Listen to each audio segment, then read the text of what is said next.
Continuamos del dicho al hecho. No podemos relatar la charla en el intervalo. Los argentinos, estábamos en los 80, en la apertura democrática, en el fluir y en el trabajo arduo, toda la potencia de realización. Claro.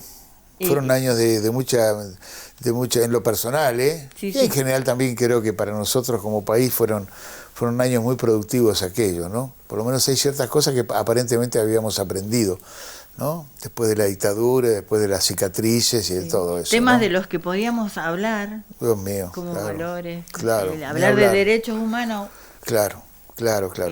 Fuimos incorporando otros conceptos. Sí, hay cosas que más allá de todas nuestras vacilaciones, de los regresos salvajes del neoliberalismo, etcétera, etcétera, ya sea con Menem o con lo que hemos padecido durante estos años, hay ciertas cosas que tienen que ver con de haber lamido nuestras heridas y mirado de frente. Es decir, nosotros somos Videla también, ¿no es cierto? Hemos generado esos argentinos horribles, ¿no es cierto? Porque es parte de nuestro ser y de nuestras conductas. Pero por otro lado, nosotros hemos sido una sociedad capaz de generar un partido genocida, y por otro lado hemos sido capaces de generar esta misma sociedad fue capaz de hacer un juicio a ellos, cosa que otras sociedades, no somos ni mejores que los chilenos ni mejores que los españoles, pero hemos procesado de otra manera, siempre traumática, desequilibrada y despareja, nuestros horrores, ¿no? Es decir que en un sentido o en otro, los argentinos somos extremos, somos excesivos, ¿no? Somos sobreactuantes, sí, ¿no? Sí. Y bueno, es una parte de nuestras características. Y en ese sentido los 80 fueron años muy creativos. En lo personal a mí me tocó, en un momento que pude hacer muchas cosas, que empecé a escribir regularmente, pude empezar a publicar, a trabajar, etcétera, etcétera. Fueron años muy ricos. Y publicaciones que hablaban de nosotros mismos, muy innovadoras. Sí. ¿no? Había tiras, había creativos que eran como nuevos códigos. El arte también, el arte de la historieta también, es decir, como muy innovadores. Había personas que nos volaban la cabeza y decirle, ¿cómo? ¿Quién es? Es que veníamos también, hay que tener en cuenta que a mí me tocó participar de uno de los proyectos editoriales de Ediciones de la Urraca. Ediciones de la Urraca, que dirigía un dibujante y un caricaturista excepcional que era Andrés Casioli, que era el editor de toda su revista. Fue el creador de la revista Humor en el año 78, en plena dictadura. Una revista que duró hasta fines de los 90, hasta el fin del gobierno de Menem. Pero bueno, Ediciones de la Urraca sintetiza cómo puede generar o cómo podía generar por entonces un medio masivo, en una democracia, un medio masivo, popular, creativo, ¿no? Que tuviera altas cotas de creatividad absoluta, ¿no? Artisticidad, ¿no? Entonces ya fuera en una revista de humor, más plus como era la revista Humor, ya fue una revista infantil como UMI, ya fue una revista crítica como El Periodista de Buenos Aires, ya fue una revista de historietas como Fierro, etcétera, etcétera. Era la industria nacional, era producción nacional, ¿no? Seguimos creyendo en los valores de lo nacional. Y aparte construíamos nuestra propia identidad. Exactamente, era en esos momentos de la Argentina, como había sido en aquel peronismo, había una industria cultural argentina que se sostenía, ¿no es cierto? Que participaba de lo universal, que compraba, traía, llevaba, pero mantenía una identidad, ¿no es cierto? Y a los ojos del mundo tenía existía peso. El empresariado nacional todavía. Sí. ¿No? Y además otra cosa, una característica muy interesante tanto de la revista Humor, que tenía, 1 millón de ejemplares o más. Llegó a vender muchísimo. Lo mismo sucedió con La Hortensia en Córdoba. Exactamente, ni hablar. en épocas de los militares, de la dictadura, se animaban a decir cosas. Sí, sí, claro que sí. Y era una puertita a la que cualquier lector en cualquier parte del mundo podía acceder y conectarse con la realidad nacional a través del humor. Claro. Pero hablaba de nuestra identidad. Bueno, es como el agua, ¿no es cierto? Busca por dónde expresarse, ¿no? La disidencia, la bronca y todo encuentra por dónde. En el caso puntual de la revista Humor, era una revista que era hecha por la gente que había hecho a lo largo de los años 70, había hecho Satiricón, después había hecho Chaupinela, había hecho El Ratón de Occidente, distintas revistas de humor que habían chocado con los distintos gobiernos, ya fuera Isabel, ya fueran los milicos, ya fuera esto. Humor nace en el centro de la dictadura en 78 para el Mundial, en la primera etapa de Humor es un dibujo de Casuelli, que es la cara del Flaco Menotti con las orejas de Martínez de Oz, ¿no? Y se llama Humor Registrado, lo cual es una manera de avisar, esto es una revista de humor, no va a querer estar registrado como de revista de humor. Sí. Todo lo que decimos acá es joda, no. Era una especie de gran paraguas, ¿no?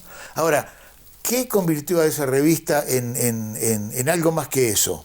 Sin perder su carácter.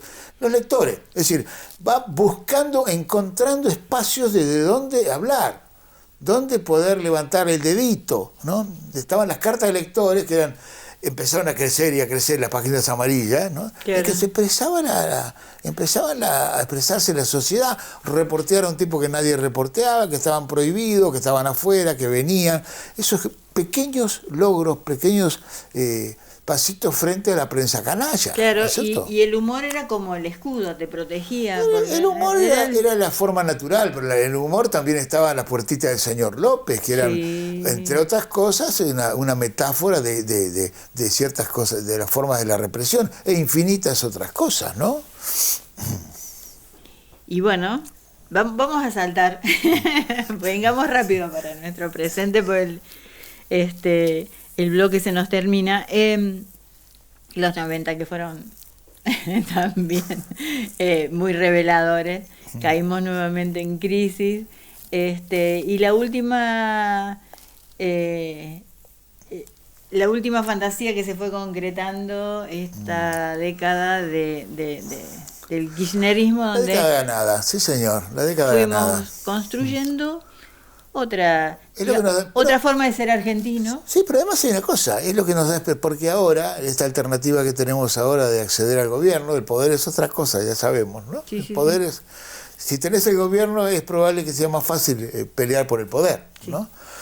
Pero hay que pensar con qué grado de desesperanza y destrucción estábamos a principios del milenio.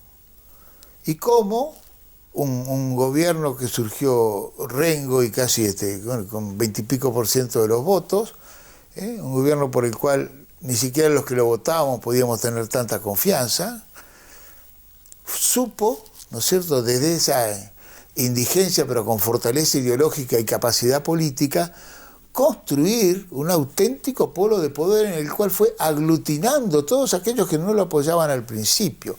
La tarea de Néstor Kirchner fuera de un notable político, un hombre, no solo una buena persona y un hombre, sino un hombre inteligente en términos políticos, ¿no?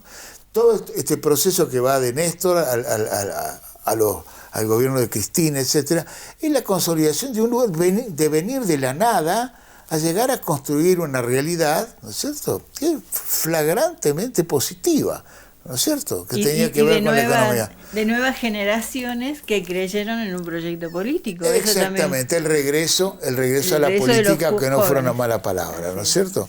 Bueno, que el interreño macrista, porque así lo vamos a ver, este último interreño neoliberal, que cada vez dura menos, ¿no es cierto?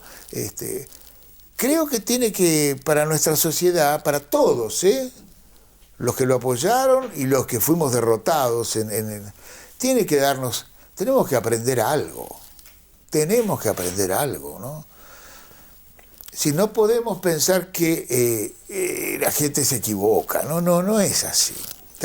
Es una mala manera de pensar. Tampoco podemos pensar a futuro, bueno, ahora hay que tragarse algunos sapos, porque no. Cuando decimos todos, decimos todos menos el enemigo. pero hay que acumular fuerzas de todos aquellos que somos perjudicados por un modelo extractivo y criminal como el que se ha puesto en práctica, ¿no? Y si vamos a cambiar algo, tenemos que hacerlo con una base de sustentación que no tiene que ser solamente electoral.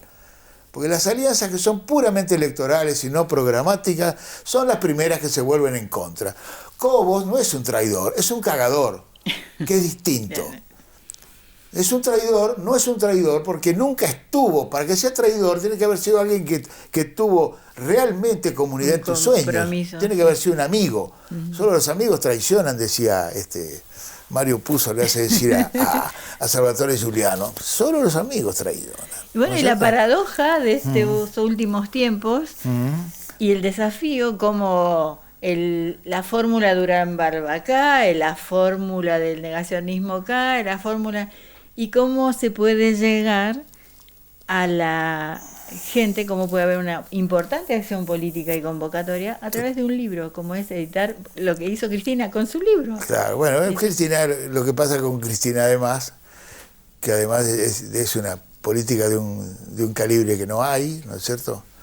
Que además ha demostrado que además de tener capacidad de liderazgo, que lo tiene, ha demostrado en estos últimos años y por ciertos gestos, algunos muy evidentes, que puede conducir también. Que bien sabemos lo que nos interesa la política, aunque no seamos militantes estrictos, que una cosa es liderar, otra cosa es conducir. La conducción es una envergadura que tienen muy pocos líderes, no todos los líderes conducen, ¿no? El flautista de Melín conducía, ¿no es cierto? Entonces, creo que todos hemos aprendido, y algunos de nuestros políticos que son necesarios para el pueblo, yo creo que han aprendido.